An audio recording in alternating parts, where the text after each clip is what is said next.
Hey friends, if you wish to fix PCL XL error in printer for your Windows computer, then please watch this video. I will guide you through the resolutions. So the first solution is to install a printer driver. So what's the big deal in that? The printer driver is already installed. No, this is incorrect. Here's what you have to do. Open your browser, search for the brand of your printer followed by the model number of your printer. Okay. Now, in my case, I have the 3012 printer, but I have to download the 3010 drivers. So you can go to the manufacturer's website. If it's an HP printer, go to the HP website and so on accordingly. Go to download and then finally click on open.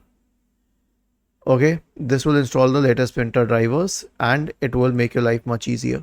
The next solution will be to run the printer troubleshooter. Right click on the start button and select settings from the menu.